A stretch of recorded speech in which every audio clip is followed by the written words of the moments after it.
bubbles, the second column over. Tell everyone hello. Hello. We're glad you could join us this morning. We're going to get started in just a couple of minutes. We'll give people some time. Good morning. Good morning. Howdy, friends. Yay. I feel like I know so many of you. I know. Good morning. Good morning. Good morning. Good morning. Hello. All right. Happy April 16th. Wow. I know yesterday was tax day. Yes, tax day. We were talking about it. We have office hours with our cohort, and we were asking who's gotten extensions, who's panicking, who's not panicking, Who's not panicking. who got a refund, who has to pay.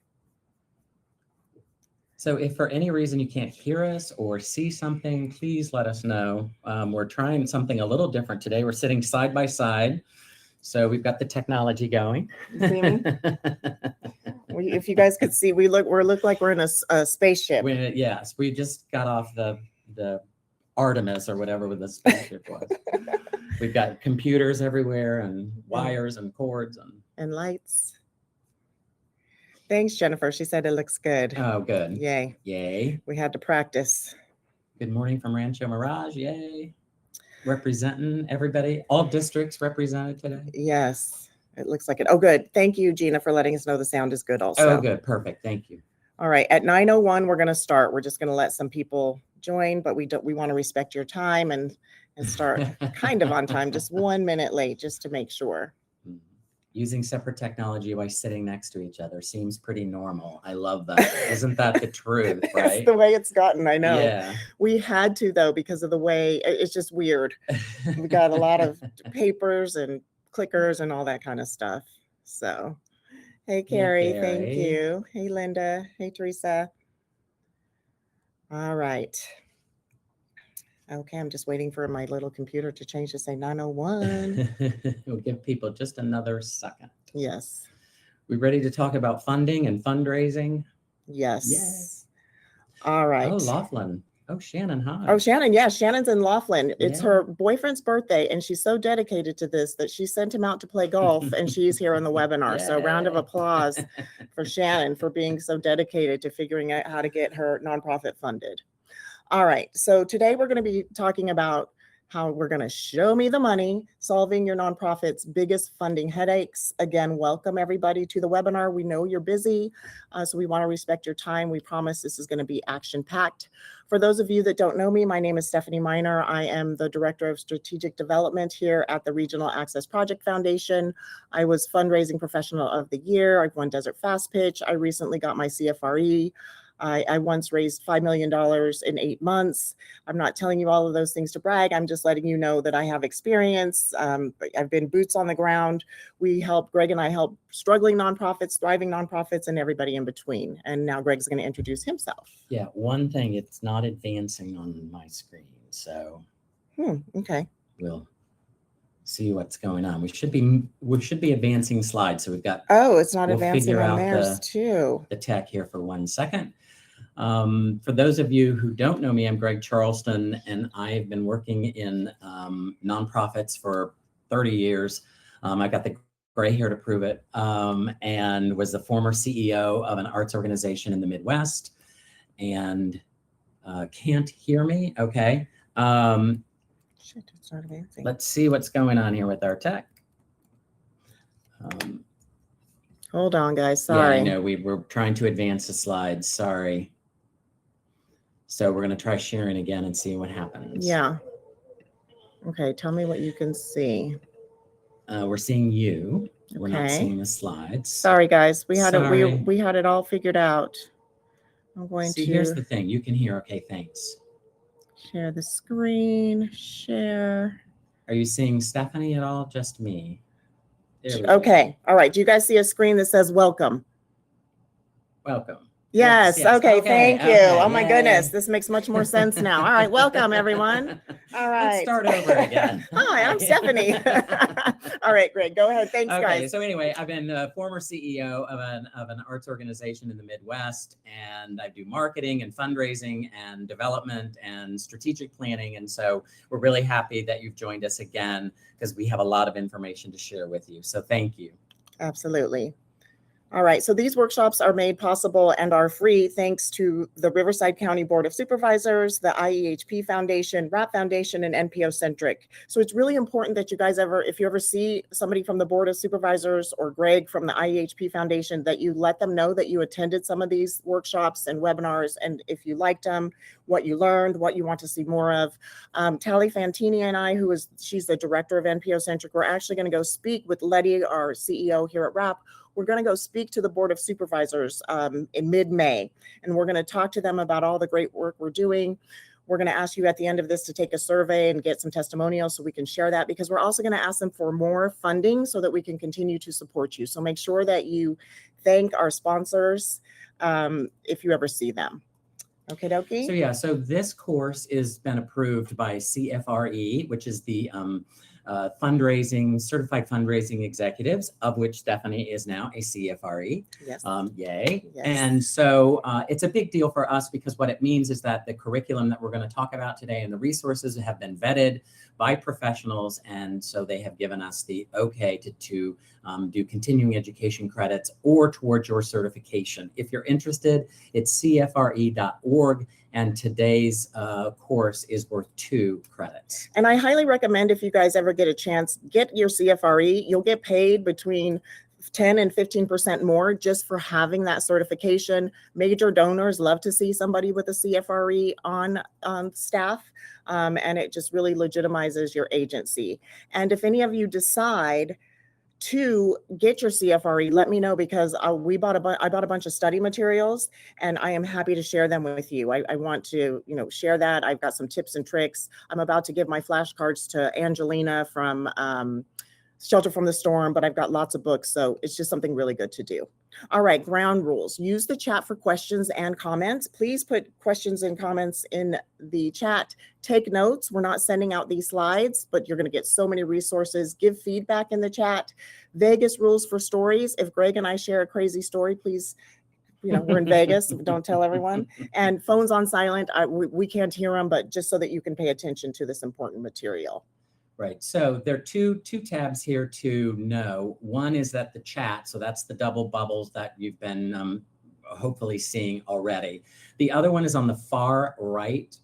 It looks like a piece of paper with the corner turned down. That's the handouts tab.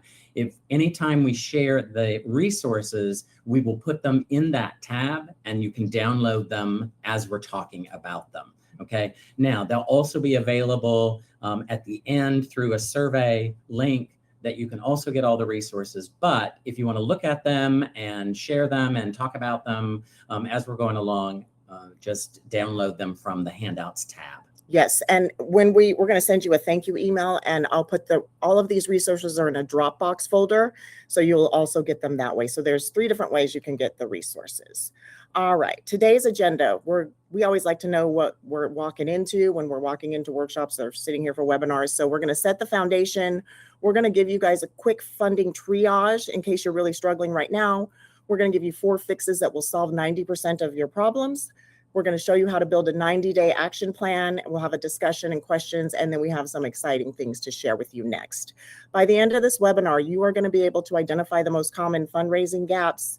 You're going to assess the stability of your nonprofits funding mix. You'll know how to do that and have some resources to help you with that.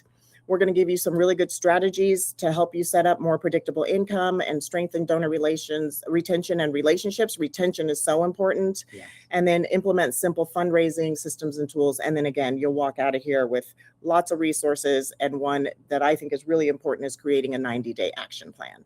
So I keep saying resources. You're going to walk out of here with actually 25 resources. And these resources are so good. I'm so proud of them. We worked really hard on them. Yeah. Greg and I try to give you tools that we wish we had when we were starting out, or that we created, and make them better as we go.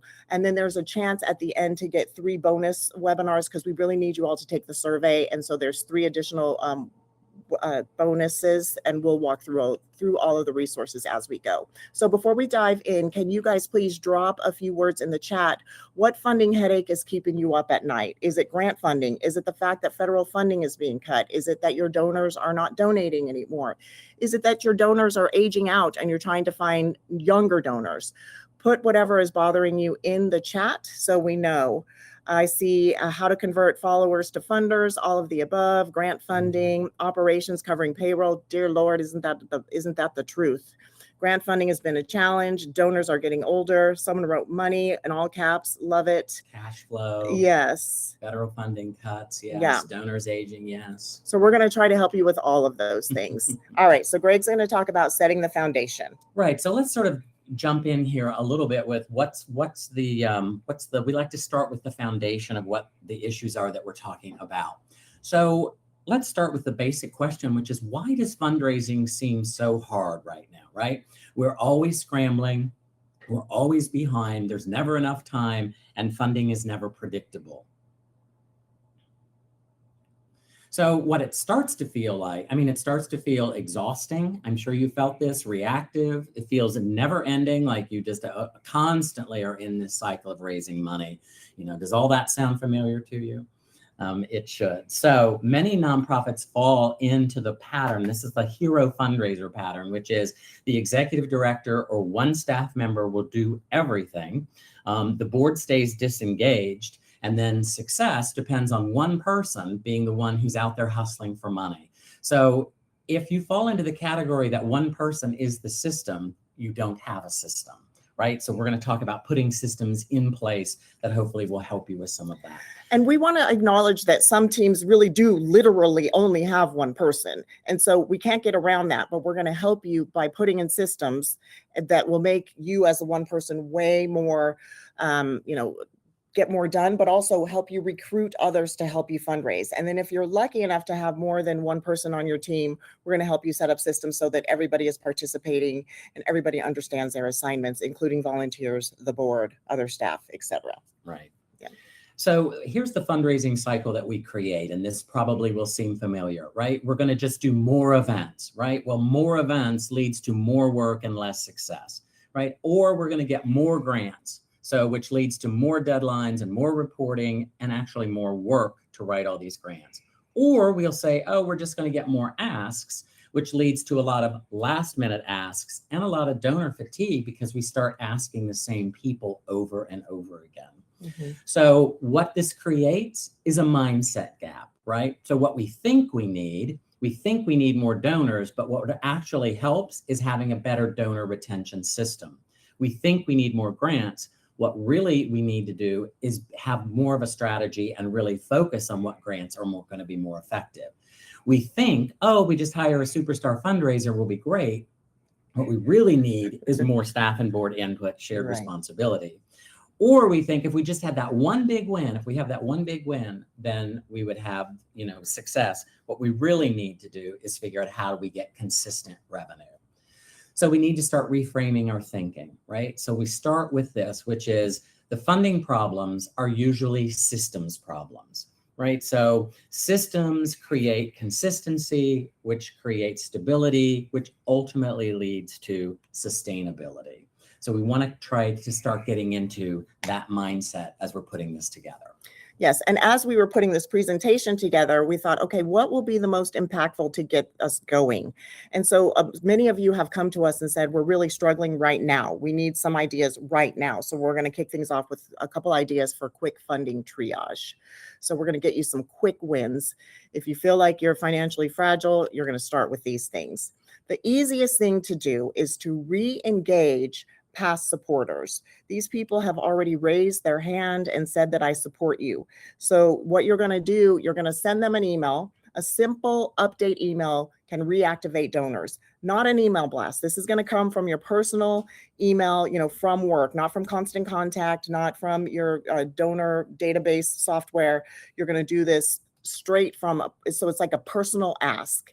And you're going to say things like, we want you to be the first to know what's happening right now. You're going to include the impact of what's going on. And unfortunately, we have a lot going on right now in the United States that everybody knows about. You're going to talk about the federal funding being cut. You're going to talk about how gas prices are so high, so you're losing donors. But you're going to make this a personal ask, not just an e-blast. And so to help you with that, the first resource that you're going to get is a nonprofit funding trends fact sheet. What this is going to do is help you share some of the dire trends and facts that are going on in the country right now, you'll be able to say things like, oh, let me go back. I want to go back because we have to give you some confetti. Whenever we give away a resource, we celebrate. So cue the confetti. So friends, as a reminder, I just dropped this resource in the handouts tab on the far right. You can download it from there. Yes. And so some of the things that are going to be in that fundraising trend sheet that you're going to be able to say is, more people need help and less money exists to help them. 45% of nonprofits expect declines in federal or national government grants in 2026 compared to just 17 in 2024. So there's going to be facts and figures that you can pull out and then and be able to go back to resources. So government funding is gutted and foundations are stretched thin. We have to rely on individual donors. So, we just need to make sure that in our email, we can pull out some really good facts, and there's some really, really good facts in there. Something else that I want to say to you is that Greg, we had our cohort hours yesterday, and Greg, we've shared some resources there. Tell them 2 websites. You guys write these 2 websites down. I know the first one. It's calnonprofits.org, C-A-L, nonprofits.org. They will check in real time and let you know what's going on with federal funding cuts. And they also share different grant opportunities. What's the other one? Yeah, the other one is the National Council of Nonprofits. Let's see, do I have the... just Google National Council of Nonprofits. Yes. And so they also have real time what's going on. And so if you guys need to pull stats and facts to share with your donors or other funders to show how dire things are, those 2 organizations are going to help you with that. Okay. Tammy Martin is saying, I cannot get into the handout tab. Is anyone else having problems getting to the handout tab? Can you get those and download those okay? Are they showing up there? They are showing up for me. I'm logged in the 3rd computer as a participant, and I can definitely get them. Everyone is saying everything is fine. So Tammy, don't worry. We're going to give you a Dropbox link. Everyone is saying yes, they can get them. So thank you. So perfect. Tammy, don't worry. We'll get it out. Oh, she's saying now it is. It was grayed out. Perfect. Okay. All right. So the next thing we're going to do, we're not going to tell you send these people an email and not give you templates. So the next resource is activating a past donor's email template. So you don't even have to think. You can just plug and play and drop in your own information. So I'm hoping that will be helpful. And then some additional ways to ask that don't just rely on that email is through social media. You can let people know exactly what's going on social media. You can share that. You can run ads to that, $2 a day and get your message out there far and wide. Something else you could do is share a video link in your email. And I wrote here again, as a reminder, not an email blast. Now I'm going to back up there because I want to share a story about Shannon Shea. Shannon, I know you don't mind me sharing this, but she actually did a face-to-camera video and she sent it out through Constant Contact. She just used, her CRM, and she just laid it all out, everything that was going on. And she got thousands and thousands of dollars by making that direct ask. But I would say to you, make sure that you're doing it both ways. Really go in when you're sending this triage email, send it to one person at a time, even if the message is the same. Don't do a bulk, a BCC, a bulk, send it to, so they know you sat down and you wrote it to them. And you could also put the email in your personal email. But Shannon did have success with an email blast. But what I'm trying to say is make it personal. And even though Shannon did it as an email blast, she never asked for donations. So for her donors, it felt very personal. It was something totally new because she doesn't really do that. And so that's why that worked. Okay. Yeah, just a couple of things. Someone had mentioned about donors aging out. We will talk a little bit more about donors and donor retention in just a little bit. Yes. Also, the question is, if local donors all get hit at the same time from us, will that overwhelm them? So here's the thing. Local donors, no matter if you're a donor, you have your causes, right? You have your favorite causes. So just like Giving Tuesday, there are thousands of nonprofits asking for money on that day. Just like here in the Coachella Valley, we had CV Giving Day. Hundreds of nonprofits were asking that day, but people will choose who they most identify with. And so you want to make sure that you're reaching out to donors that have donated before, supported you before, and that what you write and what you ask is compelling. And then they make the choice who they want to support. So it's proven time and time again with those 2 examples, especially Giving Tuesday, that people people will donate, even if more than one group is reaching out to them at the same time. Absolutely. All right, the second quick fix is to fix your donation pathway. What does that mean? On your website, is your donation button obvious? Is it on multiple pages of your website? I have gone and looked at it. I just make it a habit to go check out different nonprofit websites to see who's doing a good job, who's not. I've looked at every single person who's on this webinar's website, and some of you need some work. I love you, but you need some work. You're not making it easy. And if you are in the cohort, we're going to go through your website and give you some fixes. But you need to make sure that your donation button is obvious, that it's a different color from everything else on the page, and that it's on multiple pages of your website. And so I'm going to show you some examples really quick. This is the ASPCA. As you can see in the upper right corner, the donate button is unmissable. This is our home page. And then you see on the lower left hand, this is still above the fold on the website, there's another donate button. So when you land on this page, you've got two ways to donate immediately. It's in your face. It's not overt. They still are emotional. You still see the dogs that needed rescuing. There's still a compelling story, but then there's also two ways to donate. The very next slide, if you don't like dogs, we got you with a kitten. Where's that little kitten's ear? It's so sad. He looks so sad. But again, two donate buttons makes it really, really easy to donate. And then a call to action saying for just 63 cents a day, you can help keep these poor animals from pain and suffering. So they make it very easy to donate. Now, this is St. Jude. This is actually their About Us page. But when you look at it, even though it's their About Us page, they still have two ways to donate immediately. So you guys, after this call, go look at your website and see, is it easy for people to donate?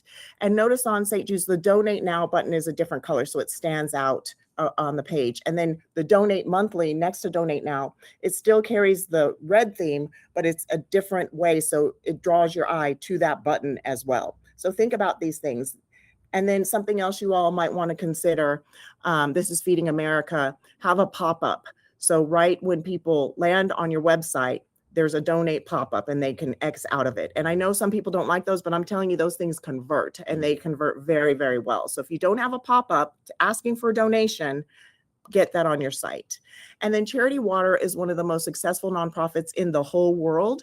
And so I wanted to show you all what their what the homepage looks like. So again, you can see they've got the button, and it has a cute little drop of water, and they make it really, really easy to donate on the top part and the bottom part with a compelling image.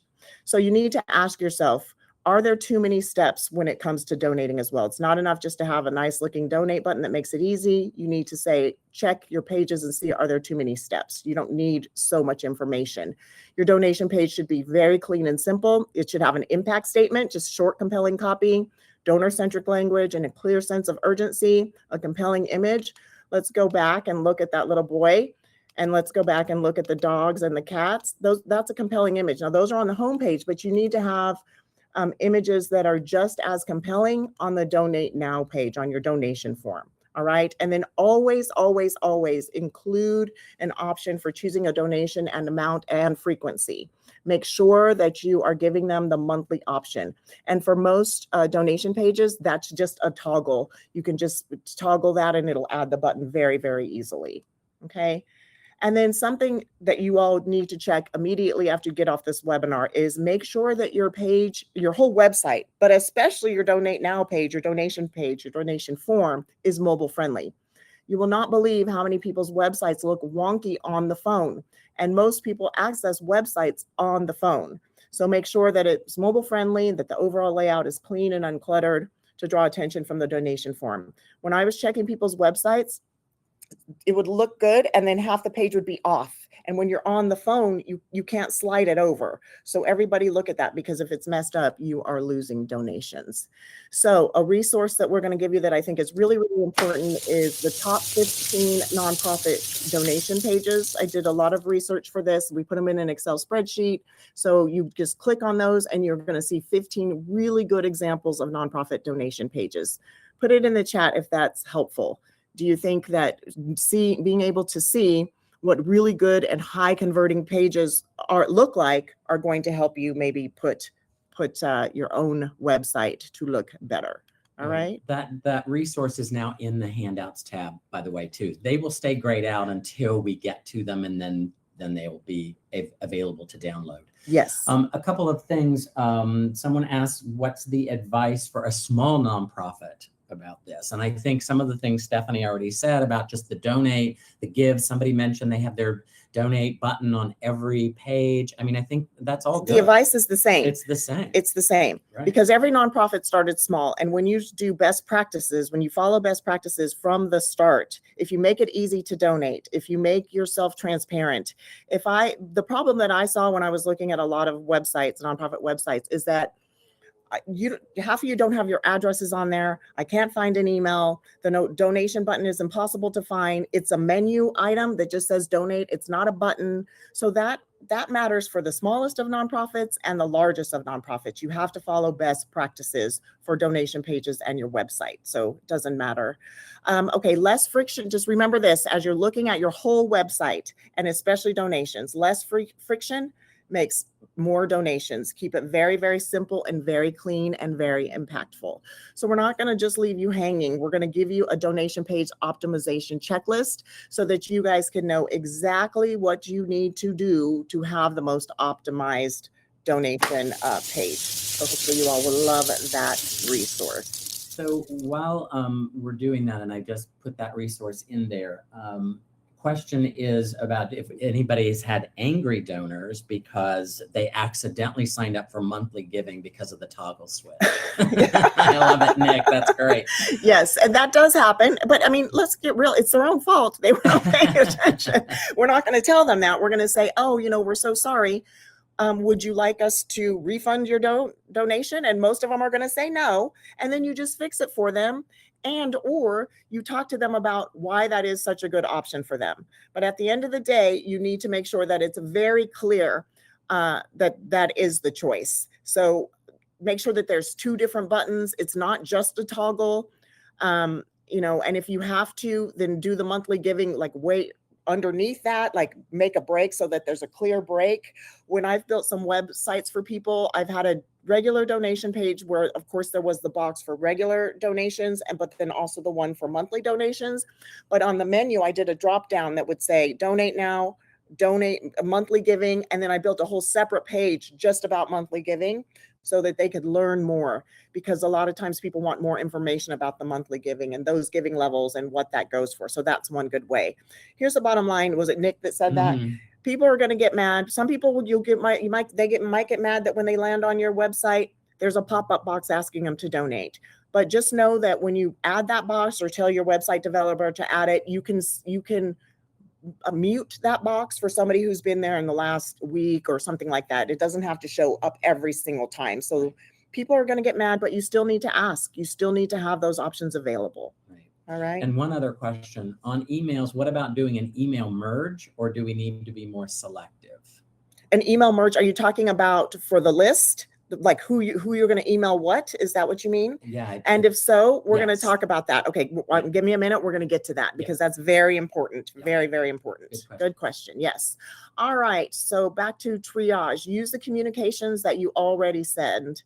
So put a donate link in every single email. Most organizations miss this completely. Every single email that you send is a touch point to every single person, whether it's a funder, whether it's a donor, whether it's a volunteer, whether it's somebody you're trying to get a sponsorship from. Maybe it's even one of your vendors. You don't know, they might want to donate. We used to turn, when I worked at Martha's Village and Kitchen, we turned every single one of our vendors into donors because we were paying them. They made a lot of money off of our organization. And so we turned them into donors and sponsors. So add a donate link and one line of impact at the signature line in your email, which is brilliant. And it could just say your gift today helps us do X and then the link. Okay. Now, do you see this very sad crying face on the screen right now? Let me tell you why it's there. Because I went into a bunch of your emails that I look at frequently. I just went down the list because I was trying to screenshot some really good examples of this. None of you have that. Some of you have, or none of the ones I look at. If you have it, you can put it in the chat so we can call you a hero. But I looked at a lot of emails and none of you had just a little call out with a donate now. And some of you had websites, some of you didn't even have that. Some of you don't even have the name of your nonprofit or your logo. So you're missing out. So please add this. This is such a simple thing and you will be surprised at how many donations you can get from simply adding this to your email. And then also add giving opportunities to your newsletters, to your program updates, to your event reminders, to your social posts. And there's no new campaign required. Now, you want to be careful with this. You don't want to, I always say that when you're sending out a communication, you really just want to have one call to action, maybe two only. Don't go wild with this. You don't want to have 15 different ways to give and all that kind of stuff. But if you're sending out a monthly newsletter, you better make sure there's a way that they can donate. If you're giving a program update to the donors, you're sending out a flyer about the program update, make sure that you say, support this program now, and a way for them to donate. And if you're having an event, when they're at the event, make sure that there are ways to donate. Or when an event is coming up, just say, can't make the event, donate now. Okay. And then in social posts, straight up ask for donations, and you don't have to create a new campaign. So a resource that we are going to share with you is communications that can include donation opportunities guides. Some things that you may not think of, other ways to come up with places that you can ask if you're already sending out your communications where you can ask for more donations. All right, the next part of the triage is simple fundraising ideas. We don't need to go crazy. If funding feels tight, your first instinct might be to plan something big. Do not do it. Don't. That's the last thing you need. Things are already tight. You already have a lot of things going on. So we have to remember that some of the most effective fundraising strategies are simple and consistent and easy to execute. Think about how your nonprofit started. I've heard stories about people starting a nonprofit, serving meals out of a church, or just asking somebody to donate for their birthday, things like that. There are so many things that you could do to keep it simple. And so we're going to give you a resource that's going to list some simple fundraising ideas that you can start with this month. And again, some of them include, sorry, Greg, I threw the papers. You can have birthday fundraisers, the email signature campaign that I just talked about, reactivate past donors, which I talked about, send those short personal emails. You can do a thank you call campaign where you're just thanking people for, supporting you. You're not even asking for anything, but you will be surprised at how many people will turn around and donate. You're just sharing, thanking, and just telling them a quick impact story. Volunteer to donor conversion, talking to your volunteers. That's something so simple. They've already raised their hand. They're literally showing up and giving you their time. The next step is to ask them for money. Social media giving moments, donor match campaigns, peer-to-peer mini campaigns, and a big board giving push. So this resource is a really good one to show you some really simple ideas that you can use. I can't remember if I did confetti or not. If not, that one got double confetti. All right. And the last part of the triage is to activate your board. Really, this should have been number one, but I didn't want to freak you guys out because some of you have a bad relationship with some people on your board, or you can't get them to fundraise. But these are the people who need to be helping you fundraise. When times are tough, when things are hard, you have to be able to lean on your board, right? That's part of their job. Because if your board won't give, why would anyone else? So you need to engage your board to inspire giving. So we're going to give you some tools to help with that. This is another really good resource. It's a board fundraising menu. And we set it up so that you can talk about low effort fundraising things, medium effort fundraising things, and high effort fundraising ideas. So a low effort is an under 30-minute activity. That could be things like phone calls, or writing thank you notes, sharing a post on social media, making your own gift, right? And so there are just tons and tons. I think that, I'm trying to tell you how many pages this one is. This is a long one. Yeah, this one has 15 different pages full of ideas and a board fundraising menu. So activate your board. They need to help. They're supposed to be your biggest supporters, and that's going to tell you how to do it. Yeah, that's a really good resource. I know some people put in early in the chat about just their board didn't want to fundraise, or they, had no interest in it or whatever. So any of you who have been, working with Stephanie and with me in the past know that at every single time we do one of these things, we always talk about a board's responsibility is to fundraise, give and get, which we'll talk about a little bit more too. Yes. But if you have a board that's not interested in fundraising, then maybe they need to move off the board. So just know that our philosophy and best practice is that boards must help organizations fundraise. Right, exactly. So I just want to say a couple things. Teresa said that she has that the email link in her email. It says, Please consider a donation to support HARC. And then they have the donate page. Good job, Teresa. Everyone send her a heart emoji in the chat. Linda, you are hilarious. She said, sizzling bacon sound effect and all. Let me do the confetti. It does sound like sizzling bacon. So part of that board fundraising menu includes sending some emails, having the board send emails. Now, we said that you were going to send emails, but we also need your board to send emails. And so we're not just going to tell you to do that and not give you the information. So this resource has a bunch of email templates for your board, and you can send them to them and just have them personalize them a little bit. There's little brackets where they can just change the information. So hopefully that is a very, very interesting resource. Ricardo is saying the RAPS grants process is frustrating. Okay, Ricardo. You know what? You need to talk to Melissa, because we're always trying to improve that process.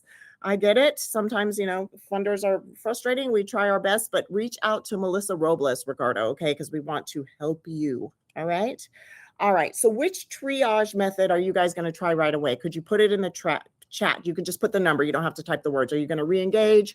Are you going to fix your donation pathway? What are you going to do right away? Use the communications you already send. Use one of the simple fundraising ideas we shared, or activate your board of directors. And if you're going to do all of the above, put 6. I didn't add that. So I see lots of 4s. Yeah. I see lots of 1s, Good 6. Oh, lots of 6s idea. now since I said that. Very good. Very good. All right. Good. People are liking the resources. So glad. Yay. So glad, because we just want your life to be easier. So lots of people are going to do all of the above. So good.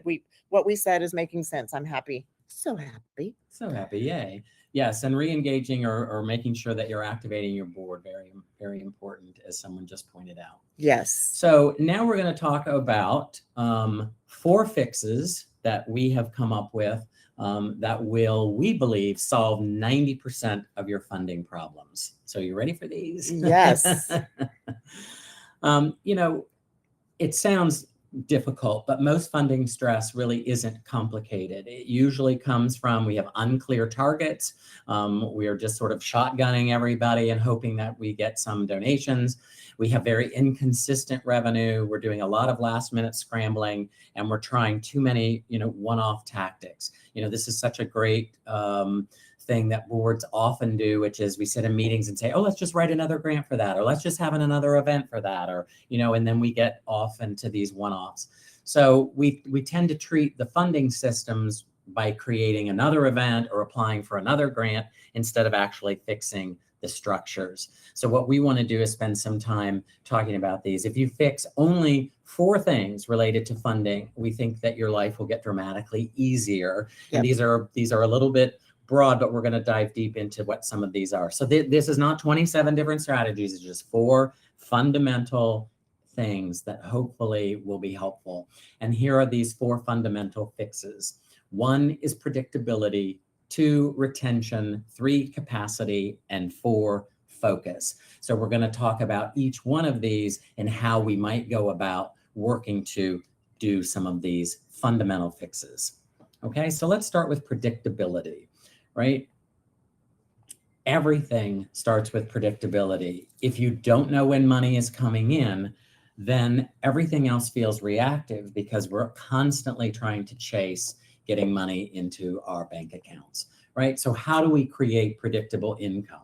Stable funding is built on 5 core practices of pillars that strong nonprofits put in place. Okay, so we're going to talk about each of these pillars: clarity, visibility, diversification, relationships, and systems. Okay, and what do I mean by those? Let's start with clarity.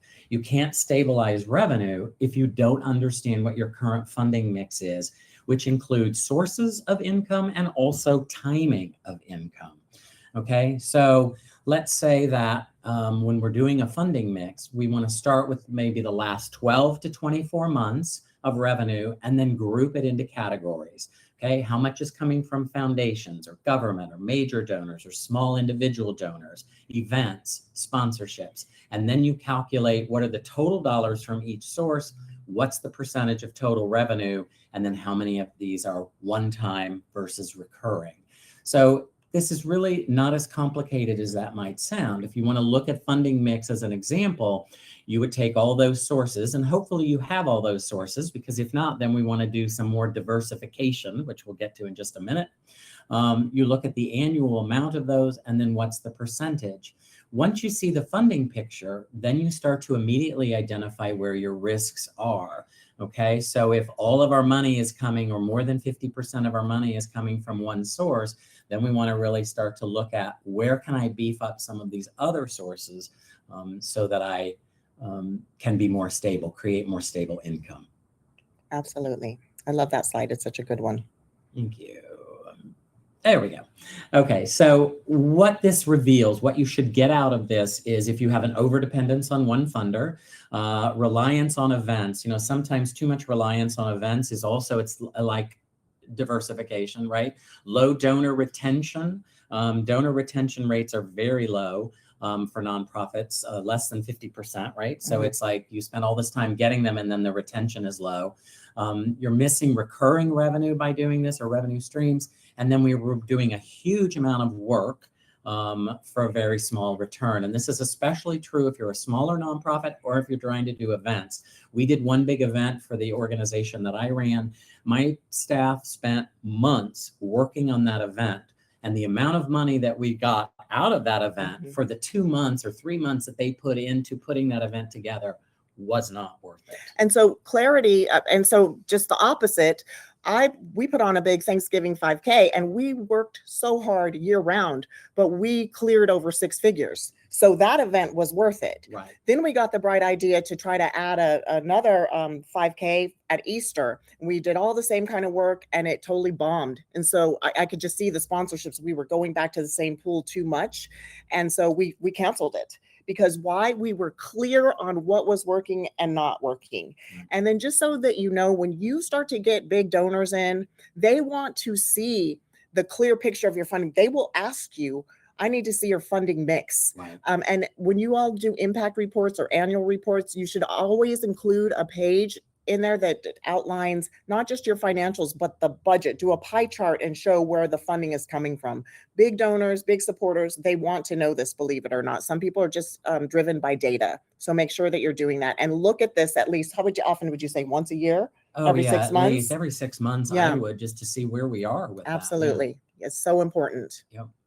So again, clarity tells you where your money comes from. Visibility will tell you when it will arrive. So we're talking about clarity and visibility, right? So anticipating funding allows you to plan rather than react to it. Okay, so what do I mean specifically about that? It means that when you start looking at these mixes and the predictability, you can see cash flow gaps. You can see if you're over relying on one event or one source. You can see when am I going to have months where I have very little income, and then you can begin to plan your appeals strategically based on those cash flow. So if we think about this in terms of terms, because not everybody looks at it this way, budget, if we put together a budget, that's actually how much money you expect to receive and how much money you want to spend, right? Cash flow is actually when you expect the money to come in and when it has to be paid out. So many funding crises that nonprofits have are not budget problems as much as they're timing problems. And so your goal is to try to eliminate those issues. So a 12-month cash flow forecast helps avoid shortfalls and surprises. And believe me, I had an accountant for the organization that I ran, and for the monthly budget, she would simply take whatever the total was and divide by 12. Well, you know what? That doesn't really give you an accurate picture, because you do not spend money that way. You do not receive money that way. So you really should be looking at doing this at least quarterly, but breaking down when is the money coming in versus when are we actually spending that money. And if we have a month with a problem, we got to figure out how to fix that. Sorry, this is not. So I'm going to give you a resource, which is a guide to predicting cash flow for nonprofits. So if you haven't done this or you don't do this a lot, I think this is a really good tool, because what it does is goes through, again, creating a 12-month forecast. And then there's a template here. If you haven't done this before, and you can do it by month, what's our cash in, what's our cash going out? again, this is something that if you have accountants or you have someone on the board, they may already be doing, but it's really important that you try to predict when your cash flow is going to be happening. I need you to keep talking to them because I need to adjust something. We've hit people are getting kicked out because we hit our limit. So keep talking for a little minute. Next, we're going to go into diversification. So again, and we talked a little bit about this with our cohort yesterday, if you were there, which is that you don't want to rely your funding on just one type of income, but that you want to have grants and donors and sponsors and fees and recurring giving, right? We want to do a mix of diversification. So it's really important that, like we do personally, we want to do this for the organization as well. And I'm sorry, Stephanie, it's no longer advancing. Right now, there you go. There we go. Okay, so again, we're looking at this scenario 1. Here's too much dependence on one source. We have 65% coming from a foundation grant, 25% from events, 10% from donors. The problem is if we lose that one foundation grant, that could leave us with a major funding gap. So identifying that and looking at that will tell us where we need to go, as opposed to scenario 2, scenario 2, which is a diversified mix, which is 30% foundation grants, 25% recurring donors, 20% major gifts, and so forth. So if you lose one source in this kind of a mix, then that no longer threatens your stability. I hope that makes sense to you, but I think it at least outlines why it's so important to have diversification in our funding. And diversification helps with the predictability of funding. Okay, hold on, let me. Sorry, friends, we're trying to fix a technical issue on the back end and do this on the front end. So here's a quick exercise that you can do, right? You want to list your top 5 revenue sources, calculate the percentage each contributes to the total revenue. And then, do we have any source that's over 40 or 50%? That's a signal that you really need to diversify. And I know that sounds pretty basic, but it's really important because so many times we have that and we're not really recognizing that that's where it's coming from. So again, diversification reduces risk. It doesn't mean if you have a great main funding source that you give up that source. What it means is that you add more diverse sources to help in case that source goes away. Recurring donors are the easiest way to diversify because they're gonna help you with that predictability issue. And while events and special campaigns are valuable, unless your organization is really focused on one event, you really want to, again, look at having donors and other types of diversification. Okay, relationships, right? One-time gifts are really helpful, but reliable revenue is built through relationships. So multi-year grants, renewing sponsors, recurring donors, and we're going to talk a little bit more about this too. So again, as Stephanie mentioned some of these already, strengthening our relationships, personal thank yous, recognition and appreciation, invitation to events, constant communication, right? We want to retain donors. We're building that relationship with them. We want our donors to think we're the most important thing on their list. So we want to make sure that we're working on that relationship, right? Sharing their stories of how their money is helping us, asking for feedback, and making strategic asks. We don't want to just wear them out. I'm on a list right now, and I get at least 2 requests for donations a day from these people. That's too much. And it's too much, right? It's wearing me out. So the thing is, you want to be very strategic when we're doing these asks and helping. So when those relationships are good, donors will give repeatedly, event sponsors will renew, foundations potentially can go into multiple grant cycles. I know my organization was a funder. After we worked with people for a while, we would put them into 2 or 3 year funding pools. Supporters increase their giving, and then your funders really become your allies, your ambassadors, right? They're not just giving you money, they're out there telling everybody how great and how wonderful that you are. Yes. All right, so again, donors who stay engaged give again and again. So in a few minutes, Stephanie's going to walk through some specific strategies for donor retention as well, right? So here's a really good resource. It's a Google spreadsheet, and this is a funder interactions tracker. So again, you should have some way of tracking whether you take notes, whether you, keep it on paper, whether you have a file for it, whether you have notes with your donors, some way of letting people know what your interactions are with donors. There you go. So this tracker, if you download it, I just put it in the handouts. If you download it, we'll just give you an idea of some things you could do, which is to start to list the funder and the donor, what type of funder they are, who's the contact, what's their giving level, what follow-ups are we doing, is there grant reporting if this is a grant funder, are we sending them personal notes, are they on the newsletter list, are they getting the annual report, have I met with them in person, have they been invited to invites, all that kind of stuff. Because I can't tell you how many times we would go to do an event and then somebody go, oh, did you invite XYZ Foundation? I mean, it seems like it should be automatic, but this is a way. And then special tactics you could keep track of, oh, I'm having lunch with the president. Oh, they're doing a tour of our facility, whatever that is. This will just give you some ideas, if you need that, of how we're interacting with funders and what we need to do. Hold on one second. There you go. Okay. So, and then finally with this predictability, we talk about systems. Predictable revenue requires that we have consistent actions. So strong organizations build simple systems that don't rely on memory or last minute effort. And so if you did our Order to Chaos workshop that we did last, we talked a lot about some of these, putting together an annual fundraising or development plan, having grant tracking in place, having a donor database or CRM in place, having a donor communication schedule, having recurring giving, having a clear process of what happens after we give donations, doing board involvement activity. So all of these kinds of things, if we have systems in place for these, then that's going to help us to have stronger, more predictable revenue. All right.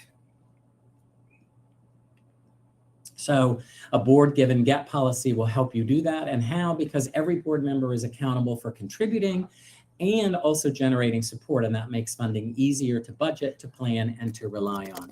So the next resource that I'm going to give you is the, if you don't have this, and many of you have, we talk about this a lot, but this is just a give and get policy that you could implement with your board so that they should be giving and getting in terms of donations. Hold on one second. Yep. There you go. Okay, so the key takeaways here is that we want to stabilize our income first. We want to build predictability and consistency. We want to work on our funding relationships, and we want to diversify our funding mix, right? Stability, predictability, diversification. So those are the main things. And then, of course, our relationships with funders. So hopefully that doesn't seem like a lot to overwhelm you, but simply to make sure that we have the systems in place that are going to make these things work. Yes. Okay. So we're going to move on to fix number 2, which is retention. So I need to tell you what happened. We got our webinar crashed. We had so many people trying to come in. So a bunch of people were in and they got kicked out. So if you keep hearing that little ding, it's all of them emailing me, telling them that they got kicked out. So just know, if anybody has someone on their team that is not able to get in or they got kicked out, if you can email them and let them know that I just increased the webinar capacity. That's what I was doing over here. So please reach out to your team members and tell them to try again. There's capacity to let them in. I'm so sorry that happened. All right, so let's get back. I'm sorry, just a couple things from the chat, just so we know. Yes, when money should come in, but it doesn't come in on time, and it can be months later. Yes, and we talked a lot about, especially this government grants and reimbursement grants and things like that are really difficult. But the thing is, you have to stay on top of that. If you are due a payment from a funder and they haven't paid you, then you need to try to keep on that as much as you can, because your cash flow is dependent on getting those in. Again, thank you, Nick. I've made my own spreadsheet in Excel, but this looks way better. Switching to Salesforce. Yes, and so some people are chiming in about Salesforce. We've heard good things about Salesforce, although I know for some people it can be a little bit more than they can, that their organization is. Yeah, I've heard mixed things about it. It's free to nonprofits, so that's awesome, right? But I've heard mixed things. I've heard people having to hire people to build modules, et cetera, to make that tech work. So yeah, just be mindful of that. Okay. Yeah. And kudos to Stephanie, because as we're also running the slideshow, she's answering emails to people and taking care of the tech issues and the whole bit. So we're a two-person show here, friends. But thank you for your patience. Yes. So, okay. I'm about to jump into the next How's everybody section. doing? Are we doing okay? We're getting there. You're getting some good info, and I know we have a lot of stuff. We do. We have so much stuff, but here's the bottom line. We just want you to know that you're not going to be able to look at all of these things, but we want you to have it. At some point you might actually need it. And so just make sure that you take the time to look at the resources, go through them. Some of them are overwhelming, but some of them are really simple. And the overwhelm is not that we break it down into such finite steps that you guys will very easily be able to make things happen, set up programs. Like, we're going to give you stuff for monthly giving. We're going to give you stuff, a script for talking to major donors, all of those things. But you just need to look at them. Okay. So don't think 25 resources, that's way too much. Yeah. Okay. All right. Let me get out of those. I've just emailed probably 50 people during that time telling them to try again. So, all right, back to this. Fix number 2, retention. All right. If you don't have a good retention rate and donors don't stay connected, you're constantly rebuilding from scratch. So how many of you feel like every month you're rebuilding from scratch?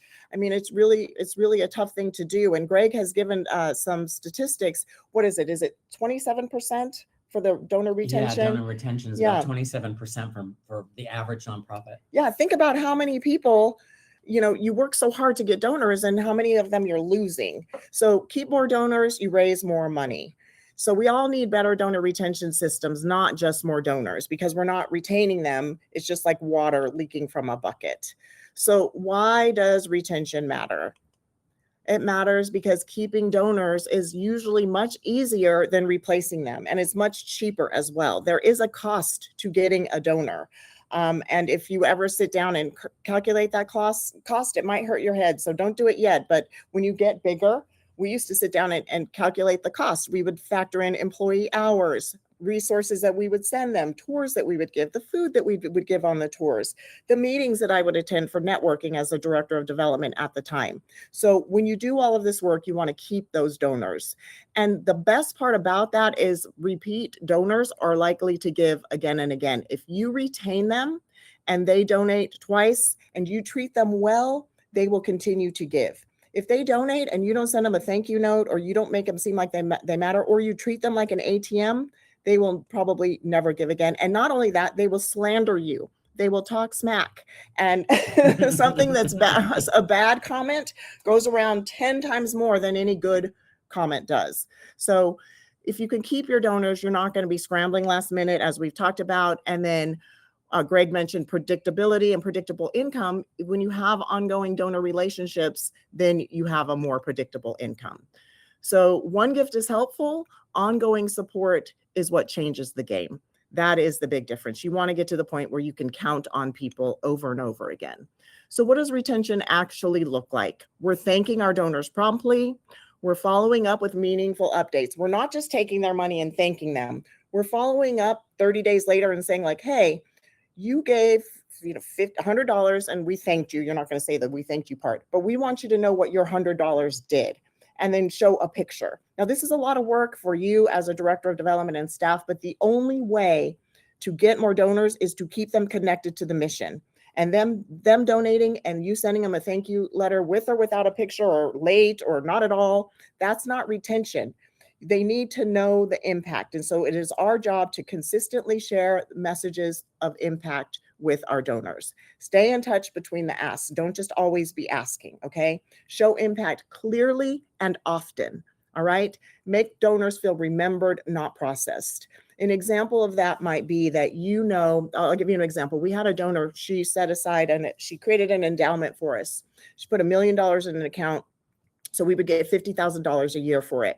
And I happened to know that she really liked getting cards in the mail. It was just her thing. She just loved getting cards. So I would send her those pop-up cards, and they would cost $7. It was the best $7 I ever spent, because she'd open it up, and I would send her cards for Thanksgiving. I'd send her one for Valentine's Day. She was very religious, so I would send her one at Easter. And she was already giving us 50 grand a year. She had $1 million set aside.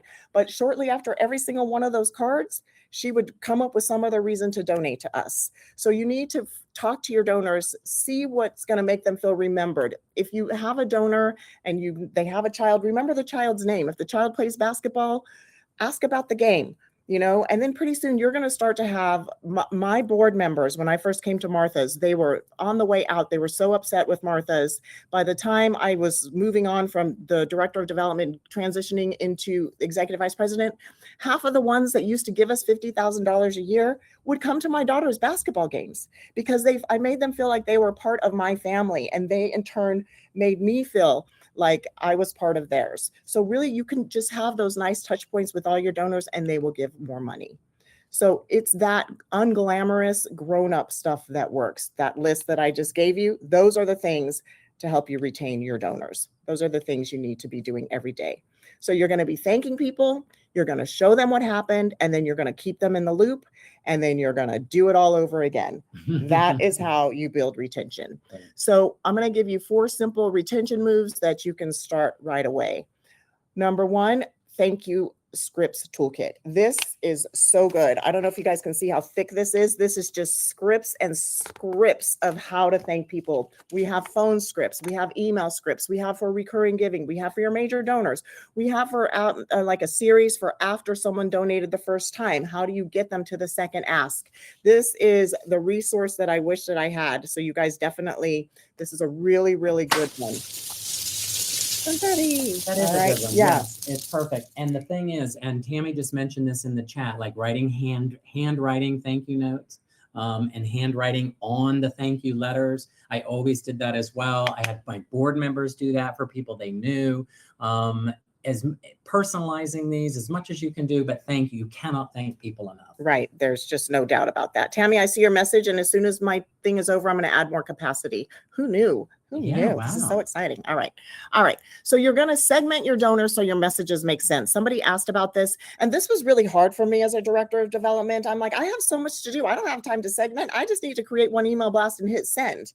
Right. But you don't want to share the same message with the people that donate $50,000 a year with the ones that are donating, $10. Everybody should get messages, but the messages need to make sense. So we created a donor segmentation guide that's going to tell you exactly how to do that. How you start off with that is there's 3 dimensions of segmentation. Regency, so when did they last give? You're going to separate those people by that frequency. How many times have they given?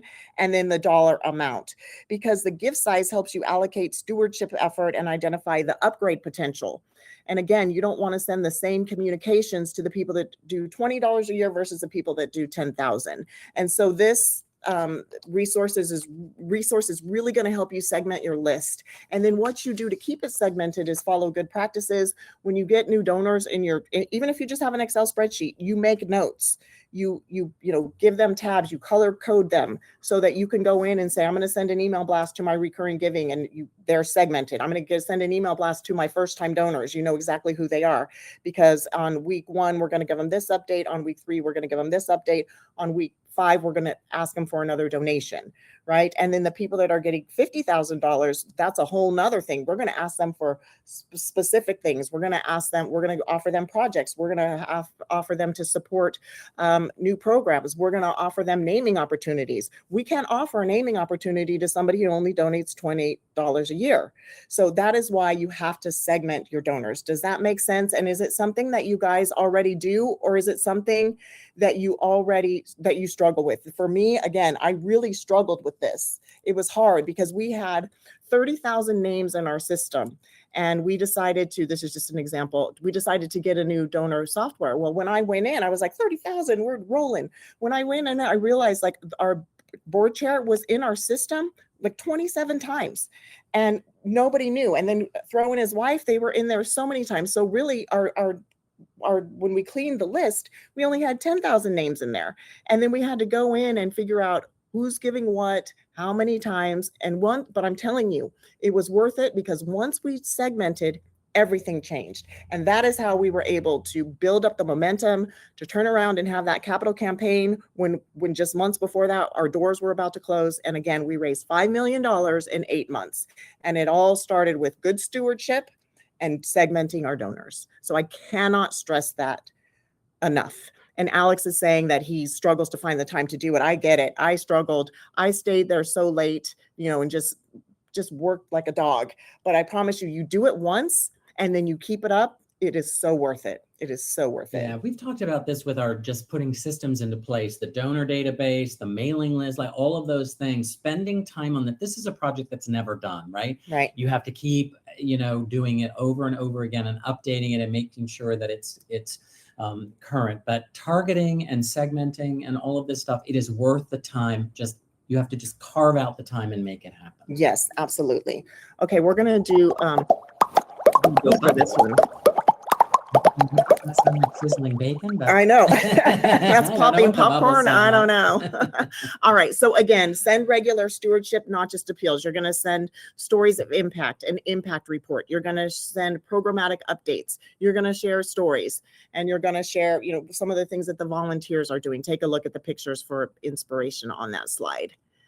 And so a resource that we made for you is a 12-month donor stewardship calendar. I really love this one because it gives you an idea.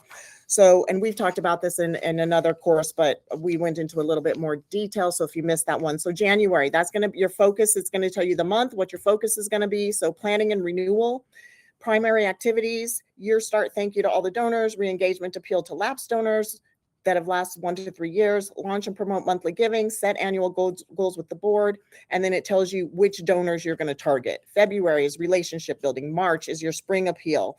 April is major gifts and grants. May is events and peer-to-peer. June is a mid-year push, and it tells you all the things to do, some really, really good ideas, and then some different streams of revenue, key metrics that you can track, and then a donor segment quick guide. So it's going to be very, very helpful to you all, and hopefully you will use it. What else do we have? We have bubbles. We have confetti. What's the other thing? Drum beat.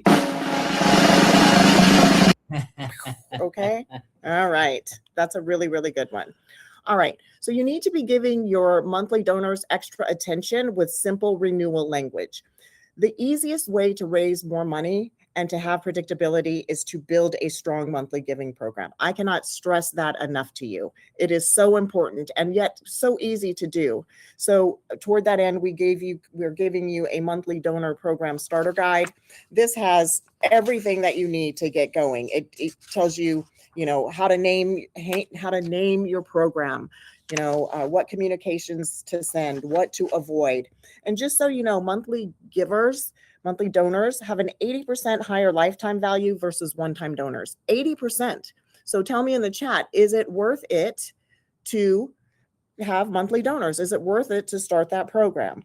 And then 90% is the average monthly donor retention rate, because if we're doing all of these things in the guide and using best practices, they will continue to give month over month, year after year.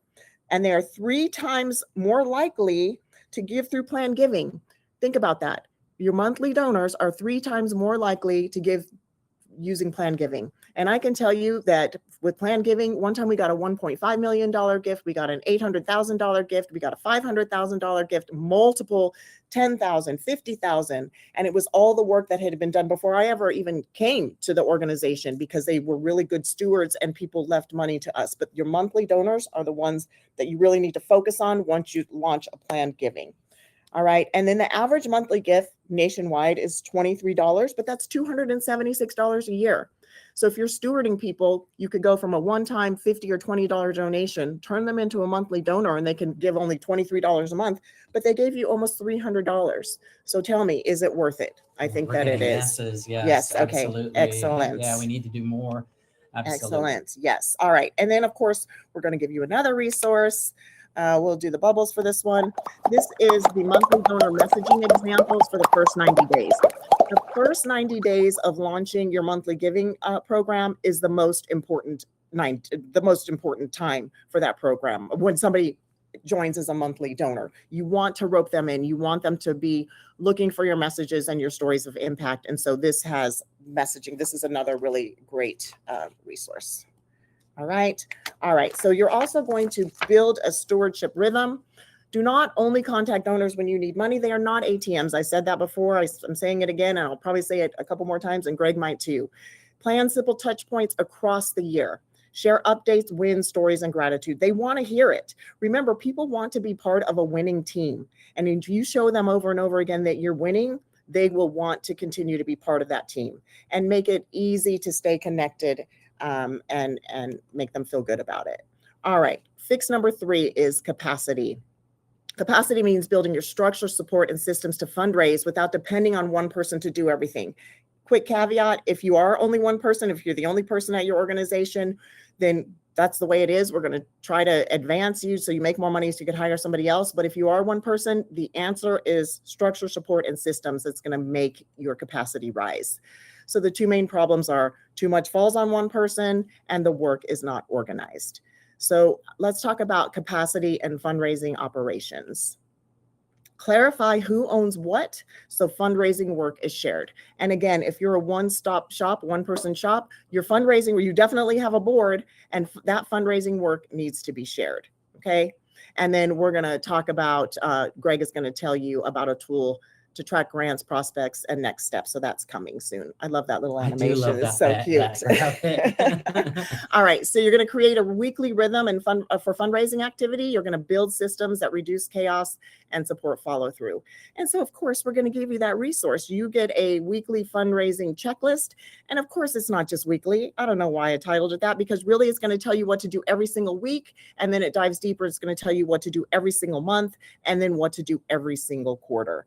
And so it's a really, really good resource that I highly recommend that you all check out. We'll go back to the sizzling bacon confetti. I'm never going to be able to look at it. I know. Thank you for that. All right. So build systems that reduce chaos and support and follow through. That cannot be shared enough. So again, we all know that our board should be fundraising. So we created this roles and responsibilities matrix. It's going to talk about the fundraising activities such as donor stewardship, grant writing, events, prospecting, thank you calls, opening doors, advocacy, and visibility. It's going to talk about the roles that the executive director should do, the development staff should do, the board members should do, and the volunteers should do. So again, if you're just one person, you're going to figure out how to divide that between yourself and your board. You're not going to take everything on yourself. Okay. And if you have, no staff, you're all volunteer board, then you're going to have to divide this among all the board members. Exactly. Again, fundraising is a collective responsibility. It should not be one person's job to fundraise. If it is, as we said earlier, then you have no system in place for your nonprofit to do fundraising. Absolutely. All right. Capacity and donor follow-up. We need to make donor follow-up easier to manage with clear roles and repeatable systems. Again, we tell you over and over again, say thank you to someone within 48 hours. You can't do that if you don't have a system and, clear roles of what that's going to look like. So make sure that you're building a weekly habit for your thank yous, for your outreach, and your next steps. Put it on the calendar. Block out the time. Close your door. Make it happen. Because what ends up happening is you go to work, you show up, and you have things on your calendar, but you don't block it out. So the next thing you know, the bathroom is flooded. So you're cleaning that.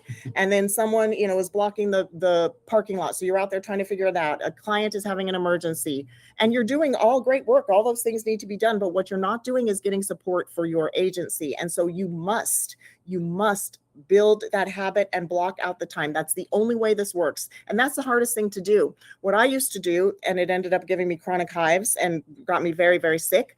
I would go to work for like 10 hours during the day. I wouldn't get hardly anything done that was my job as a director of development, because I was helping with all the other things that needed to be done that were on fire at our agency. I was in upper management. So, I would sometimes go clean the bathrooms where the homeless people were, because it had to get done, right? But that wasn't helping me raise money. And so then I go home and work for another 3 hours and do it all over again and work on the weekends. But I was never doing what my job was. I was doing my job, but I'm saying I wasn't making it easy on myself. I wasn't blocking out the time and making my staff block out the time. So you really, really need to do that. So use segmentation and stewardship planning. So communication doesn't depend on anybody's memory. Use the resources we are giving you. I promise you these resources will change your life. All right. Capacity and grant work. Stop reinventing the wheel for every application. Okay. I need to borrow this. Hold on, my computer's about to die, of course, on top of everything else. There we go. All right, so stop reinventing the wheel for every application. Reuse boilerplate and case statements and approve language where it makes sense, okay? So this is one of the best things that I learned in fundraising, and that is to create a grant boilerplate. What that means is you're sitting down and you're writing the language about your agency that is used over and over again. And then you're putting it in a document so that you can easily copy and paste it. So you're having all the information about, your mission, when you started, why you started. So you don't have to reinvent the wheel, but you put it all in one document. And then you have all the information about your programs so that you can copy and paste. And then you can do some light editing. You can fluff it up. Like at Martha's, when I was there, we had 9 programs and 72 grants. So when I would sit down and write a grant that was about the 5K, I had all that language. I knew how many runners there were, how many volunteers there were, how much money we made, how many were women, how many were men. It was part of my grant boilerplate. But then if I sat down to write a grant for children's services, that's totally different. But in my boilerplate, I knew when it was founded, how big the space was, how much the food was, how many meals we served, how many blankets we needed, because I created this document. And I have even paid somebody when I first came to Rap Foundation. We didn't have like a really clear vision of what NPO centric was. And I was trying to piece stuff together. So I pulled as many pieces as I could. I pulled in my mind what I wanted it to be. And then I paid a grant writer to help me create this boilerplate because my head was on fire. I had so many other things, but I knew how important it was that I literally paid somebody out of my own pocket to help create that grant boilerplate. But you don't have to do that because we are giving you this resource and it is going to break all the way down. Even typical word length, problem need statements, goals and objectives, your different programs, your evaluation plans, your organizational capacity. You're going to get all of that in one place, your budget narrative, and then you just update that every year. What do you guys think about that? Yeah, put in the chat if you use something like this, if you're doing something like this. I know when we teach grant writing, we often tell people, you have to customize for every grant that you're writing, but that doesn't mean that certain things about your organization and the way that you present that isn't the same. And you don't have to reinvent this. It's not just cutting and pasting, but it's not reinventing every time. Yes, and it's also knowing, because again, if you're running multiple programs, you need to have those updated numbers. And you need to have a place to easily find them. And so you can put those updated numbers, those updated data points, those updated names, those updated programs in your grant boilerplate. It just makes your life so much easier, I promise you. Yeah. Yay. Thank you. Awesome. Yeah. Work smarter, not harder. Exactly. Absolutely. Yes. Yes. Have a version of it. Look forward to using this resource. Yes. Perfect. Yeah. Okay. And then another resource, a lot of times when you're talking to funders, even when you're writing a grant, you need to have a case for support. And that is, why should people support you? What's going on with you? And it could be a long case for support. If you're doing a capital campaign, when we rolled out that capital campaign, our case for support was very long, but very detailed with pictures, etc. Or you could have kind of a simpler case for support that lives on your website that you can send funders to, that you can send donors to. So this resource is one, it has 3 different fabulous case for supports examples so that you guys can go and create your own for Habitat for Humanity, St. Jude, and Mission Kids, so that you can see some really, really good examples so you don't have to search, because that is a tool that you can use over and over again. It's a tool that you can arm your board with. I would definitely put it on your website if I were you, because again, it's just showing why somebody would give in a clear and succinct way. And then what you can do if you're doing a campaign or you have multiple programs, you can have case for support. You can have your overall agency case for support. Again, going back to Martha's, we had 9 different programs. Here at RAP, we have different programs now. We have our capacity building, we have our grant making, and then we have our Coachella Valley Healthy Living. And so you can have a case for support for each of the programs to make it easier when you're talking to donors or applying with funders. So it's another great resource that I hope you guys will love and use. Yeah. So you see, retention and consistency and some of those things are so important for our nonprofits to do. So we're going to try to multitask here a little bit again. And I'm going to talk about fix number 4, which is focus, right? So we've talked about predictability, consistency, retention, and now we're going to talk just about focus for a minute. So focus means that you're working smarter to achieve diversification, and focus means being strategic, and we're going to choose activities which really maximize our impact. Okay. Hold on.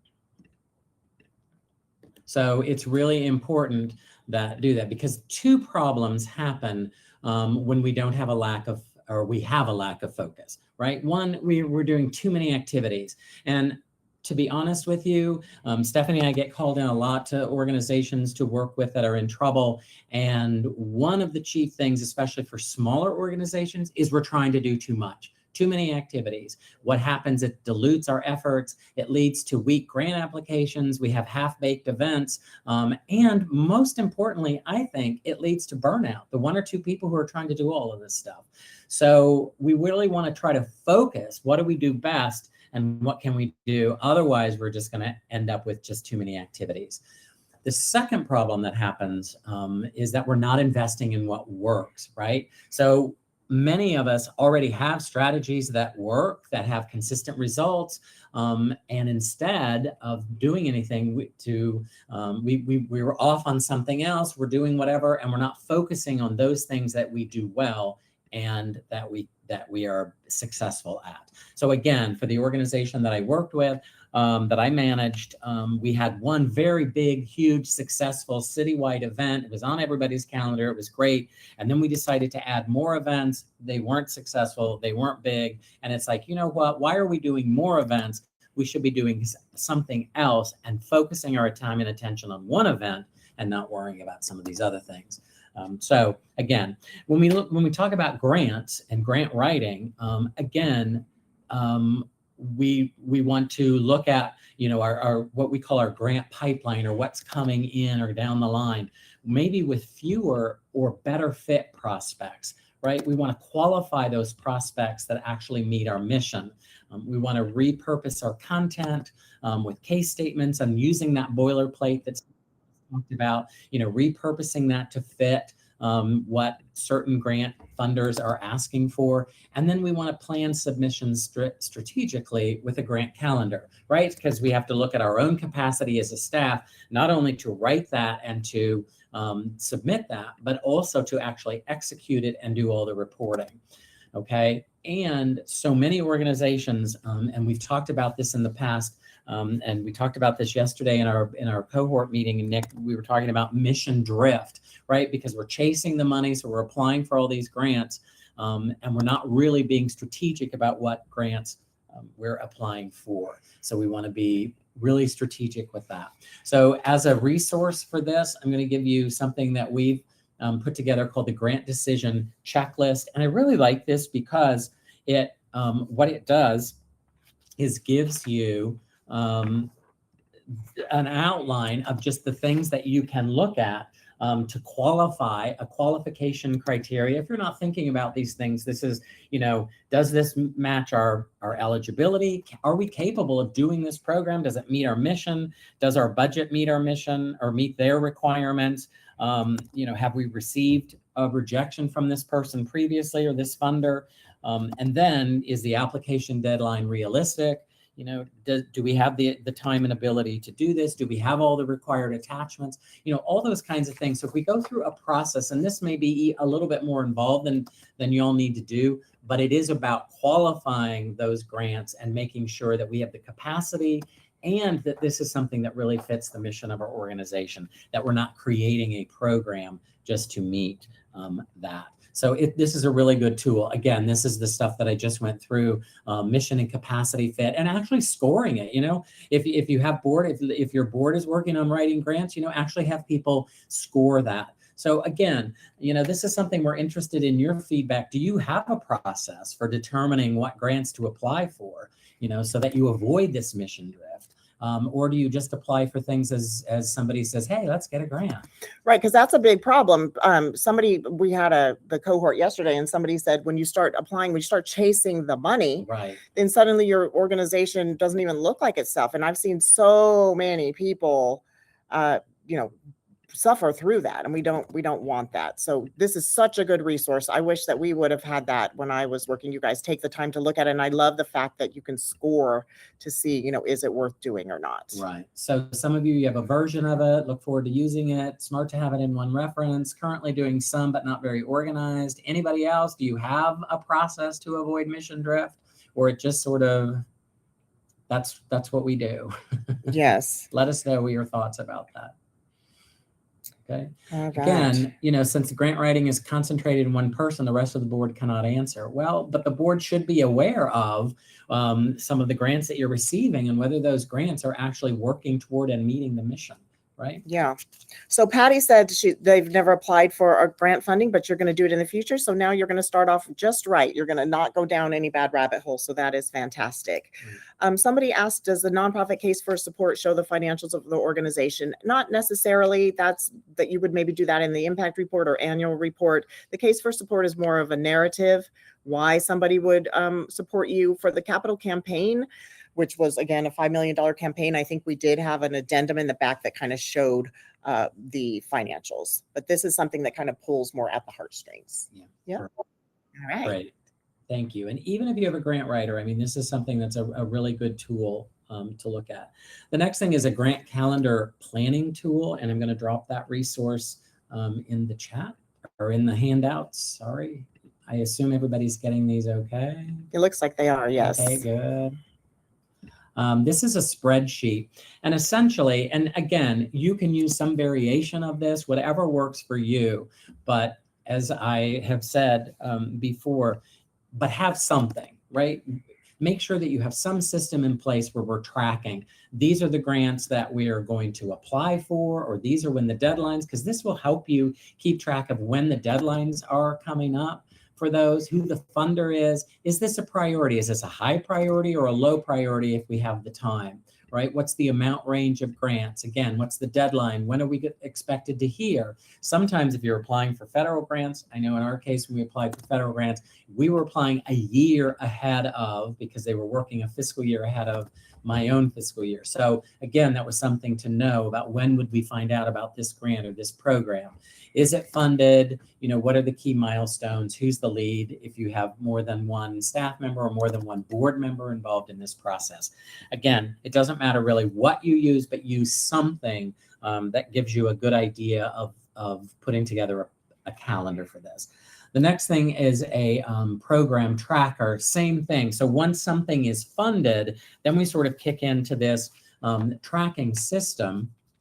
And essentially what this does is you take the grants and then you record all the deadline dates and when the reports are due and any notes that you've had from them and the deliverables, the budget, the expenditures, what you got, all that kind of stuff. And this is a really good tool, again, to just keep track of all this stuff. Because believe me, if you're managing more than one grant, you have more than one staff person involved or board members, or your accountant is doing the financials and your program person is doing the program, you have to keep track of what are all the deliverables on this stuff. So having this system in place will really be helpful. Yeah, it's such a good one. Yeah, and some of your CRMs will take care of this. Some of your, people set up the databases and all that kind of stuff. That's all great and important.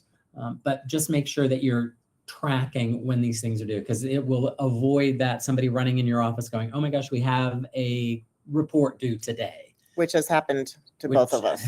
We don't love to talk about it, but it has. I didn't do confetti, so I'm doing the confetti on this one. Okay, perfect. All right. And then again, we're from grants to prospects, same kind of thing. We want to prioritize who are our high potential prospects. We want to make sure we're tracking the outreach and the follow-ups. We want to allocate staff time or even board members' time based on impact, not based on the numbers or the number of activities. And we want to focus on quality conversations over the quantity of cold contacts. Again, if your board is involved in this effort and they're bringing people in, this is such a good way to keep track of who that is and what our interactions are. So here's a donor prospect tracker for you. It's a spreadsheet that's set up. You can adapt anything like this for your own use. You can use some variation of this. Again, if you have a CRM, it will take care of some of these things. But I like this because it gives you the prospect. It tells you whether they're an individual, foundation, a corporation. It tells you their priority, what's their potential, where we are in the relationship. We've just identified them, or we've actually met with them. Who was the contact? What's our next step? All those kinds of things. And it just gives you an organized way to keep track of people. And especially if more than one person, this says staff lead, this could be board lead. This just helps you keep track of major prospects. And then what's our outreach to these folks? And are we keeping track of them? And are they interested in giving or not? Do we need to follow up? We have to be organized and set up these systems. And I know this seems like a lot of spreadsheets and a lot of things. You can combine these, you can put these together. Different people can work on different parts of these, but you need to have a system in place to keep track of it. We used to have board members who wanted to track their prospects, and they wanted to be in our donor software, and I was like, you can't be in there. We can't just give you all that information. So we would create something like this. This one's a much better version, so they could do their tracking and then give it to me, and I could put the information in the CRM. So if you have a CRM, put it in there.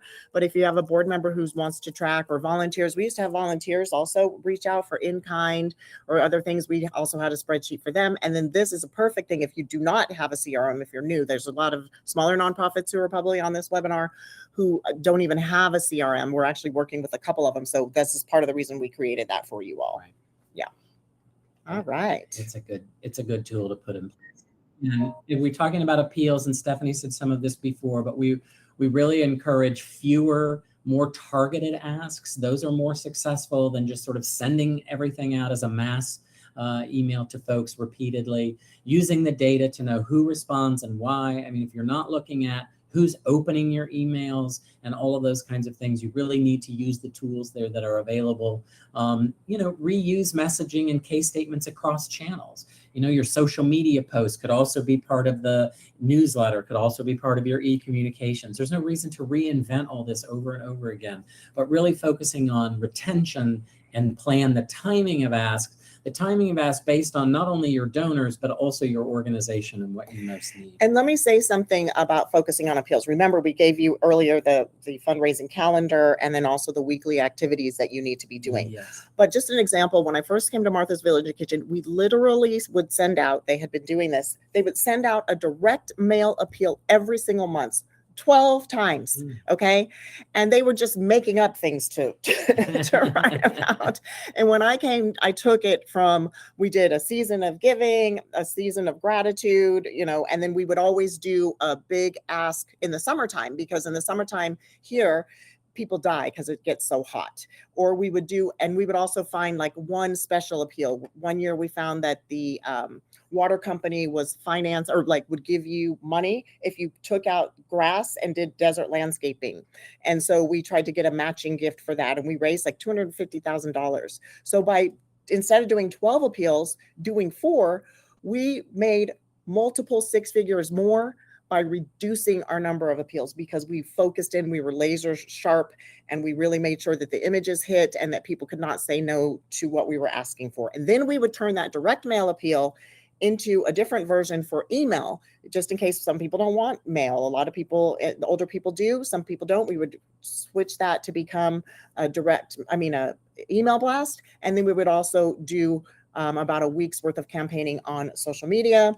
And then we would equip our volunteers with the information so they could donate as well. So focus on, just be fewer and more targeted. I just wanted to share that success with you all. Thank you. Just some good comments here about spreadsheets and if it doesn't meet the mission and it's not aligned with our mission, John says, hi, John, that we abandon the application for more aligned options. Absolutely. On target. You should do that. I get it. If you have a grant writer, anything like that, we need to try to just keep track of that. Yes, there are softwares like Monday.com. Very good. If you have a system in place already, but have a system in place. For someone who just came in late, the resources, when you take the survey, it will have a link to all the resources as well. So if you come in late, you do not have to have downloaded all of them. Yeah, you're going to get them. You'll have a way to go. And again, we apologize. Who knew? So sorry. Capacity? Who knew? Yes. Don't worry. I have a plan at the end that I'll tell you about. Don't worry. We've had so many people sign up that we were just a little overwhelmed ourselves. Yes, we're so excited though. Okay, so can you say more about matching grants? Do you want to say anything About that matching grants or matching gifts? I mean, matching gifts. You can run campaigns essentially based on the fact that every donation that you get will be matched by a board member or a grant or a foundation or somebody, 2 to 1, 1 to 1, 3 to 1, whatever that is.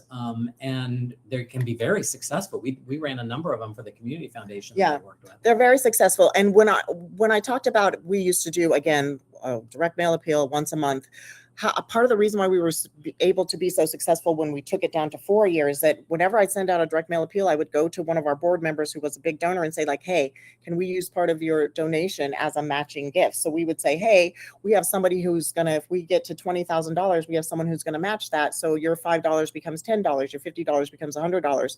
And that people like to be part of a winning team. They want to raise the goal. So ask your major donors, ask a business to match, and do it whenever you can. I saw an organization just make a ton of money with CV Giving Day because they had matching funds. They said for every $50 we raise, we're going to get $50 from somebody, and it's just a really good plan to build. It really is successful. Yeah, and the only other thing I would add is just making sure that you're very focused on these asks. CD Giving Day is one ask. A matching campaign is one ask. End of year gift is one ask, or whatever. If you try to mix these and people are confused about what they're giving to, as Stephanie tells us, a confused mind always says no. So you don't want to confuse people. You want to be very clear. This is what we're asking money for. And then I always think that if you have a finite period of time for those, it really helps. And you definitely have to have a finite period of time. That it implies and brings about urgency. Exactly. Yeah. So it moves people into action. Definitely have a defined period of time.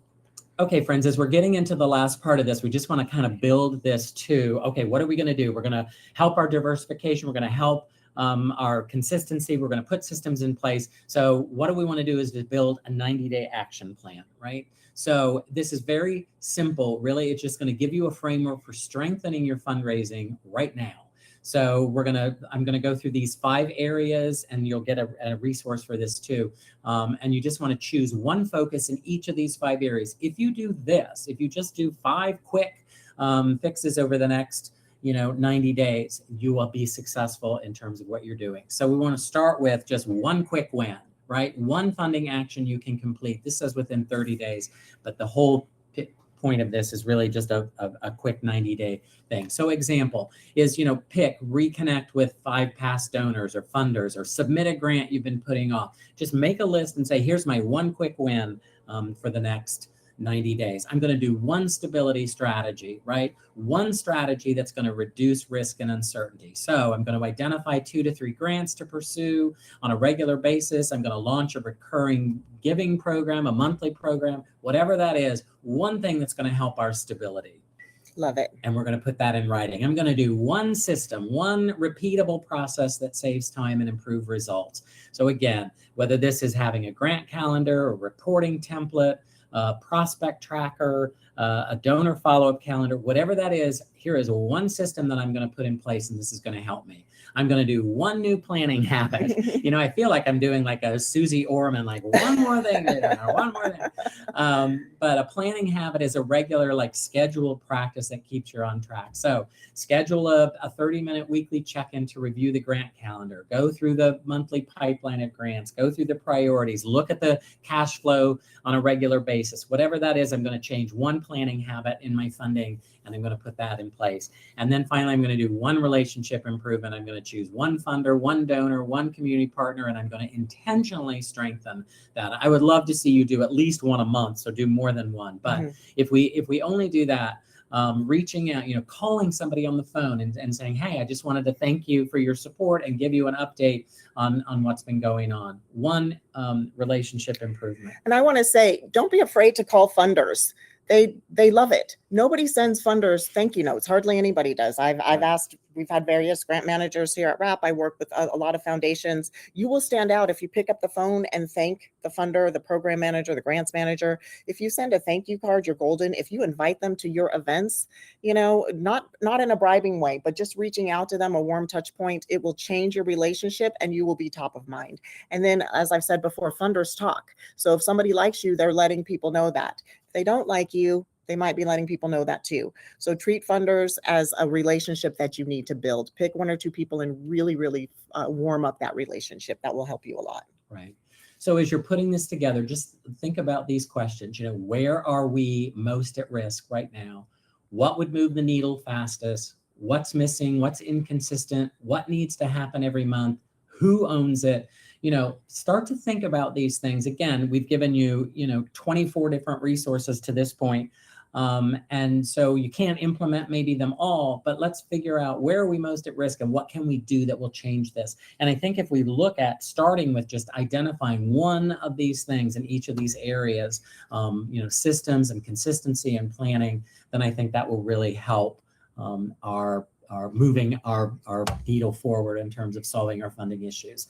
So the resource here is a 90-day funding focus plan that I'm putting in the resources. And essentially what this does is just gives you those 5 things and the 5 focus areas that we just talked about, and then identifying one of those in each of those areas.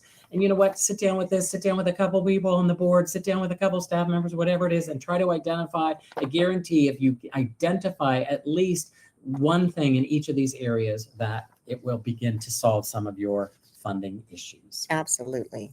Absolutely. Okay. All right. Pass me the clicker. All right. So bringing it all together, before I do that, I want to say, Tammy Martin says that they actually do send thank you letters to the funders. And I actually know HARC does as well, because they send, I've received some of those letters, and Integrated Learning Institute also does a really good job with that. So be sure that and see how many people do I talk to in a day. And I was able to say those 3 because there are very few. So make sure that you're thanking your funders. All right. Bringing it all together. Here's where to start this week. Identify your biggest funding gap. Pick one fast fix to implement in the next 7 days. We've given you a lot of ideas and a lot of resources. Use the resource that matches your problem and just do it. Okay, we're stealing Nike's tagline. Just do it. You have to sit down. None of this works. All of these are great ideas. All of these are proven to work. But if you don't sit down and do it, if you don't take the time to do it, nothing will happen. You will be right where you are, in 3 weeks, because you don't sit down and do it. You need to block your calendar. If you need to work from home for a little bit with all the doors closed, do what you need to do. Lock your door, shut the door, whatever you need to do. All right. And then there's a couple of things before we move on. I want to let you know, we have some things coming up next, but I want to tell you guys, because we had so many people that couldn't get in or people that came in late, we are going to go ahead and record. It's recording anyway. It just naturally does. We will send out this recording to you all. Okay. So you can watch this again. Anybody who wasn't on this, your board members, because we got a lot of people in, but we got a lot of people who could not get in. And so we will send this recording link. We will send the resources. It's the right thing to do. And we are so sorry. And we will up our capacity because apparently, people want to hear this stuff, which they need to do. So lesson learned, and we appreciate your patience. And we will send the recording, even though I do not look as fabulous. If I knew I was being recorded, I might have fluffed myself up a little bit more, but we'll deal with it. You look great. All right. Yeah, we had hundreds of people sign up. So, we really were almost 300. Almost 300. Yeah. And most of them couldn't even still get in because I couldn't up the capacity fast enough. So we'll make it right, you guys. We will always make it right. Yeah. So yes. Thank you for your patience. So stay on though, because there's a couple more things you need to know. Don't get off yet. Things to say here. Yes. So up next. And some more resources that are bonuses. Oh yeah, bonus resources. Yes. So just 5 more minutes. So if you're following us and we've been doing these workshops and our webinars and workshops, the next thing that we're doing is an in-person workshop. Yay, which we don't have to deal with some of the technology. We're going to have confetti. We're going to have bubbles. We're going to have but this one's going to be on public relations or building awareness, right? Marketing and building awareness. So stop being a secret, how to get your nonprofit seen, known, and talked about. So again, we're going to talk about raising awareness, reaching new audiences, and building meaningful engagement. Because as we've said often, I think 90% of the people that we work with as nonprofits say no one knows who we are. And so we decided that we're going to put together a workshop to hopefully help on that. So this is in person again, no cost to attend, thanks to our funders and our county supervisors. These are the dates in July that we will be in these areas: Corona, Riverside, here in Palm Desert, Temecula, and Moreno Valley. Okay, and I'm going to drop in the chat here in a second, just the flyer, or I mean in the handout. Sorry, I'm getting my terms mixed up. There's the workshop flyer with the QR code. You can register for this. You can send this to people. This is an in-person workshop, okay? And just as an aside, if you're a part of the cohorts will meet on the same day as the workshop in the afternoons, and we will send out that information to you, but just for your planning in July. Yes, exactly. Yeah. All right. So all of this technical assistance and capacity building is part of NPO Centric, which is a program of the RAP Foundation. And if you like the things that Greg and I do, there's so much more to this program. They teach you everything from building your mission, leadership development, board development. They've got in-person workshops, Zoom workshops, events. There's a program called Desert Fast Pitch. If you provide services in the 4th District, which is Palm Springs to Blythe, you can enter. It's like a Shark Tank style. You're on the stage with just you and your mic. You do a pitch and you can win $20,000 for first place, 15 for second, 10 audience choice, best portfolio. We teach you. There are a lot of really good capacity building, professional development opportunities as part of this membership program. So check it out. That's the QR code. It's not that expensive to be part of it. They offer so many great things, and we're expanding the program throughout Riverside County. All right. Now, here's where we are, the bonuses. Okay. Now, this is really cool. So again, I've told you guys over and over, you're probably so sick of, I'm sick of saying it. You're probably sick of hearing me say it, but we're able to do this for free because we went out and got funding for this. And we are not asking you all to give us any kind of reporting. Even in the cohorts, all we're asking for is testimonials. So we need you to complete the survey, if you will. So we're bribing you. We're giving you a really good bribe. So if you complete the survey, you're going to unlock 3 extra bonus resources that were not shared during the webinar. If you don't take the survey, you can't get these bonus resources, and they are fabulous.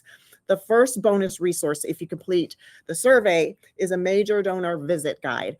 So you find somebody and you're going to have a face-to-face meeting with them. What do you do? What do you say? I can remember my first few major donor visits. I was so nervous and I had no plan, but at least I was smart enough to study them.